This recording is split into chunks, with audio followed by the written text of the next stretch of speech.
Hello mama and papa, welcome back to my channel Gaurish and mom. তো friends, আপনারা কেমন আছেন? আশা করবো ভালো আছেন, সুস্থ আছেন এবং হ্যাপি রয়েছেন।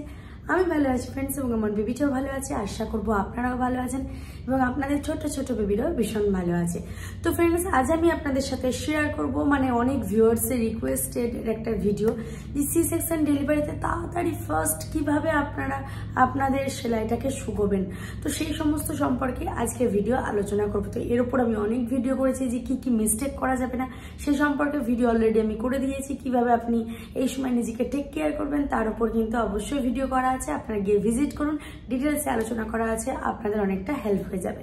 তো চলুন ফ্রেন্ড, শুরু করা যাক আজকের ভিডিও। আর তার আগে বলে দিই, এরকমই নতুন নতুন ভিডিও পেতে গেলে কিন্তু আমার চ্যানেলকে সাবস্ক্রাইব করে নিতে হবে, পাশে থাকা বেল আইকনটি হিট করে নিতে হবে। কারণ পাশে থাকা বেল আইকন হিট না করলে কিন্তু আপনি আমার নোটিফিকেশনই পাবেন না, যার ফলে কিন্তু আপনি আমার ভিডিও খুঁজেও পাবেন না।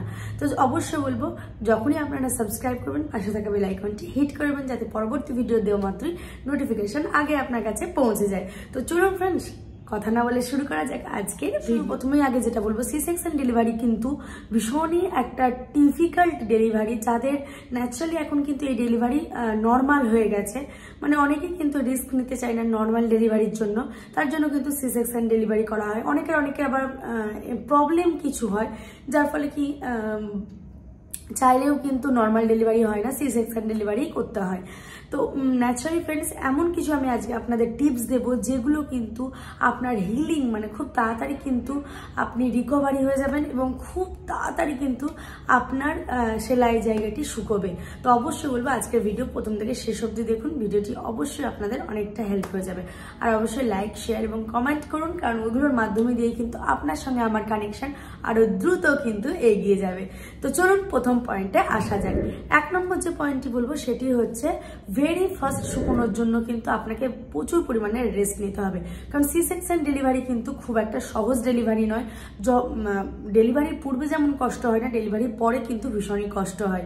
কারণ আমাদের কিন্তু আস্তে আস্তে সেই কাটা জায়গাটাকে শুকোতে হয় এবং আমরা কিন্তু হাঁটাচলা করতে পারি না, উঠতে বসতে পারি না, কারণ যথেষ্ট আমাদের একটা বড় স্টিচ পড়ে, কারোর 5টা, কারোর 6টা, কারোর 7টা, তো অনেক বড় স্টিচ পড়ে। তো ন্যাচারালি আমরা কিন্তু এই সময় কোনো কাজকর্ম করতে পারি না। তাই এই সময় যত আপনি রেস্ট নেবেন ততই কিন্তু আপনি তাড়াতাড়ি রিকভারি করবেন। এই সময় কিন্তু আপনি ডিপ্রেশনে আসবেন না। আপনি দরকার পড়লে আপনার পার্টনারের সাথে গল্প করুন। তাই সবার প্রথম এই পয়েন্টটাই আমি বলবো, যেটা মায়েরা ভীষণ পরিমাণে আসে, কবে আমরা আগের মতন পূর্বে ঠিক হয়ে যাব এবং কবে আমরা নিজেদেরকে আবার ফিট অবস্থায় দেখব। তার জন্য কিন্তু আপনাকে মিনিমাম 6 উইক দিতে হবে। 6 উইকের জন্য কিন্তু আপনাকে পুরোপুরি যতটা পারেন রেস্ট নিন। এই সময় বেবিও ভীষণ ছোট্ট থাকে, তাই অত ডিস্টার্বও করে না, এবং বেবিকে খালি ফিডিংটা একটু টাইম করান, ব্যাস। যদি আপনার ফিডিংয়ের অসুবিধা হয় তাহলে আপনার পার্টনারকে বলুন, আপনার পাশে যে টেক কেয়ারের জন্য যিনি উপস্থিত আছে তার হেল্পটা নিন। এছাড়া আপনি রাত্রিবেলায় যদি আপনি প্রপার ঘুমোন তাহলে কিন্তু আপনার মেজাজও ঠিক থাকবে, আপনি কনসেন্ট্রেশনও করতে পারবেন এবং আপনি হ্যাপিলি কিন্তু এই মাদারহুডটাকে এনজয় করতে পারবেন। তাই ডিপ্রেশন আসতে দেবেন না এবং যথারীতি আপনি বেশি পরিমাণে রেস্ট নেবেন। এই সময় কিন্তু রেস্ট কিন্তু কম করলে চলবে না। 2 নম্বর পয়েন্ট যেটা বলবো, ভীষণই ইম্পর্টেন্ট, ভারী কাজ।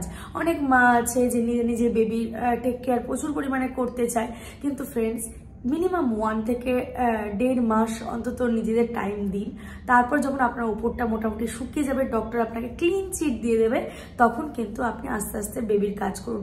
কিন্তু ভারী জিনিস অনেক সময় কি হয়, মায়েরা হয়তো বললো আমি কাপড়টা মেলে দিয়ে আসি বেবি, বা আমি হয়তো ভাত রান্না করতে চলে গেল এবং ভাতের হাঁড়িটা নামাতে চলে গেল, হয়তো পেটে ব্যথা আছে তার সত্ত্বেও কিন্তু এটা করতে চলে গেল।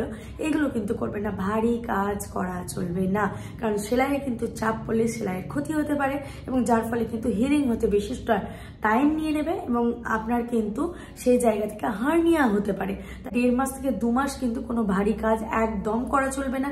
যখন আপনাকে ডক্টর বলবে আপনি কাজ করতে পারেন, নর্মাল টুকটাক ভারী কাজ করতে পারবেন, তখন থেকে কিন্তু আপনি আপনার কাজ স্টার্ট করতে পারবেন। ন্যাচারালি কিন্তু আমার ক্ষেত্রে বলবো ফ্রেন্ডস, আমি 6 মান্থ পর্যন্ত কিন্তু কোনো ভারী কাজ করিনি, যাতে আমার কিন্তু কোনো রকম ভাবে সেলাই চাপ না পড়ে।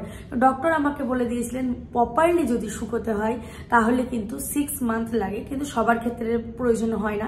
যাদের শরীরে ভীষণ তাদের চামড়া ভীষণই সফট এবং যাদের হিলিং পাওয়ার বেশি রয়েছে তাদের কিন্তু 3 থেকে 4 মান্থের মধ্যে শুকিয়ে যায়। কিন্তু প্রপার যদি আপনি 6 মান্থ রেস্ট নিন তাহলে আপনাকে সারা জীবনের মতন কিন্তু আর ফিরে তাকাতে হবে না।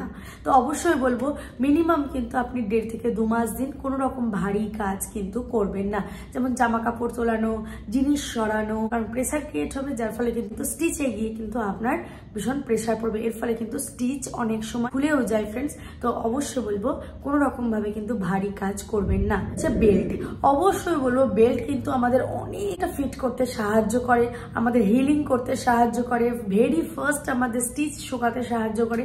তাই অবশ্যই বলবো যদি আপনি ভবিষ্যতে লুজ পেট না চান, মানে দেখবেন অনেক সময় আমাদের সিজারের পর একটা ভাঁজ চলে আসে, যার ফলে কিন্তু এই আমাদের পেটটা কিন্তু ঝুলে যায়, সেই জিনিসটা যাতে না আসে তার জন্য কিন্তু আপনাকে বেল্ট পরতে হবে। হ্যাঁ, বেল্ট আপনি বলতেই পারেন যে আমার অসুবিধা হচ্ছে, বেল্ট পরলে আমার কষ্ট হচ্ছে। ওকে ফ্রেন্ডস, আপনি সারাদিন মানে অন্তত 1.5 থেকে 2 ঘন্টা বেল্ট পরুন। বেল্ট আপনাকে অনেক কিছু সহায়তা করবে, যেমন হচ্ছে 1 শুকোতে সহায়তা করবে, 2 হচ্ছে আপনাকে স্ট্রেট থাকতে সহায়তা করবে, ফিডিংতে আপনাকে অনেকটা হেল্প করবে। ফিডিং এর ফলে কি হয়, আপনার অনেক সময় কষ্ট হয়, ঝুঁকে ফিডিং হয়ে যায়, যেটা কিন্তু আপনাকে স্ট্রেট বডিকে স্ট্রেট করে ফিডিং করাতে এই বেল্ট সাহায্য করবে। নেক্সট বলবো অনেক সময় অনেক মায়ের কিন্তু কোমর ব্যথা হয় পরবর্তীকালে, সেটা থেকে আপনি রক্ষা পাবেন। এছাড়া আপনার স্টিচে যদি কোনো টান পড়ে, অনেক সময় কি হয় মায়ের হয়তো একটু উঠতে বসতে গেল, একটু জায়গাটা টান পড়লো, সেই জিনিসটা একদম হবে না। তো অবশ্যই বলবো বেল্ট পরুন। বেল্ট আপনাকে কিন্তু স্ট্রেট ভাবে হাঁটতেও সাহায্য করবে ভীষণভাবে। এছাড়া বেল্ট আপনাকে অনেকটা বেলি ফ্যাট কমাতেও কিন্তু ভীষণ পরিমাণে সাহায্য করবে। তাই অবশ্যই বলবো ভুলেও কিন্তু বেল্ট না পরা করবেন না। সারাদিনের মধ্যে কিন্তু 2 থেকে 3 ঘন্টা আপনি ইজিলি বেল্ট পরতে পারবেন। এবার আমি বলবো ফ্রেন্ডস, আপনি কবে থেকে বেল্ট পরবেন সেটা আপনার ডক্টরই ভালো বলে দিতে পারে। তাই ডক্টরের পরামর্শ নিয়ে একটু বেল্টটা পরুন। মানে ডক্টর অনেক সময় 10 দিন পর 15 দিন পরও অ্যাডভাইস করে, তাই অবশ্যই বলবো ডক্টরের পরামর্শ নিন, তারপর কিন্তু আপনি বেল্ট পরুন। এটা আপনাকে কিন্তু খুব ভেরি ফাস্ট কিন্তু সেলাইকে শুকোতে ভীষণ পরিমাণে সাহায্য করে। 4 নম্বর যে পয়েন্টটি বলবো সেটি হচ্ছে স্টিচকে হিলিং করতে ভীষণ পরিমাণে যে খাবারগুলি সাহায্য করে, এগ, প্রোটিন জাতীয় খাবার, গ্রিন ভেজিটেবল যেগুলো সিজনে প্রচুর পরিমাণে পাওয়া যায়, প্রোটিন জাতীয় খাবার যেগুলো আপনাকে কিন্তু প্রচুর পরিমাণে হেল্প করবে।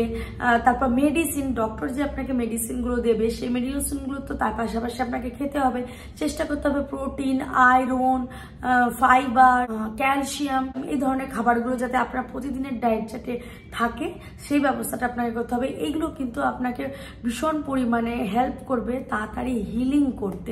নেক্সট যে পয়েন্টটি বলবো সেটা ভীষণই ইম্পর্টেন্ট, সেটা যে জায়গাটি ড্রাই রাখুন।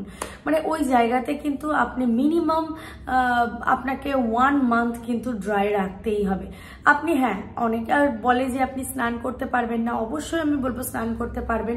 আপনাকে বোধহয় ফার্স্ট উইক বা 3-4 দিন পরে আপনাকে ডক্টর বলে থাকবেন যে আপনি স্নান করতে পারেন। আপনাকে একটা জিনিস খেয়াল রাখতে হবে, স্নান করার পর কিন্তু ওখানে কিন্তু যাতে কোনো কেমিক্যাল ইউজ না হয় সেদিকটা আপনাকে খেয়াল রাখতে হবে। চেষ্টা করবেন অন্তত এই 1 মাস 2 মাস নর্মাল কোনো এই 1 মাস 2 মাস কিন্তু নর্মাল ওয়াটার, ওয়ার্ম ওয়াটার এবং নর্মাল সোপ দিয়ে আপনি স্নান করুন। এখানে কিন্তু কোনো অয়েল ব্যবহার যাতে না হয় সেদিকটা খেয়াল রাখতে হবে। চেষ্টা করুন সেই জায়গাটি যাতে ড্রাই থাকুক। আপনি বাথের পর কিন্তু জায়গাটিকে পুরো সুন্দরভাবে ড্রাই করুন, মলম লাগান, কোনো রকমভাবে সেই জায়গাটা যেন ভিজে কিছু না থেকে যায়, জল না থেকে যায়। এর ফলে কি হয় অনেক সময় ফ্রেন্ডস, জায়গাটি কিন্তু ভেড়কে যায়, মানে জায়গাটিতে কিন্তু অনেক সময় রস চোয়ায়। যদি আপনি সেই জায়গাটায় ড্রাই না করেন, ঠিক করে ওষুধ না লাগান, তাহলে কিন্তু সেই জায়গাটি কিন্তু শুকোতে বেশি লেট করে। তাই অবশ্য বলবো জায়গাটি যাতে ড্রাই থাকে তার জন্য কিন্তু আপনাকে সর্বদা আপনি বাথের পর কিন্তু এসেই কিন্তু আপনি চেষ্টা করুন সেই জায়গাটিতে সবসময় ভালো করে একটা শুকনো ন্যাকড়া দিয়ে মুছে তার সেই জায়গাটাতে সুন্দর করে ওষুধ লাগানো, ডক্টর যেটা আপনাকে রেকমেন্ড করেছে। তাই অবশ্যই জায়গাটিকে ক্লিন রাখুন, ড্রাই রাখুন, খুব তাড়াতাড়ি কিন্তু স্টিচটা কিন্তু শুকিয়ে যায় এবং যথারীতি কিন্তু এটা কিন্তু হার্ডলি 1 মান্থ লাগে ফ্রেন্ডস। ওপরটা তো পুরোপুরি প্রপারলি শুকোতে 10 থেকে 12 দিন লাগে, তার বেশি নয়। আর কিন্তু যদি তাদের একটু এক্সট্রা টাইম লাগে তাদের ক্ষেত্রে আমি বলবো 1 মান্থ লাগবে, তার থেকে কিন্তু বেটার নয়।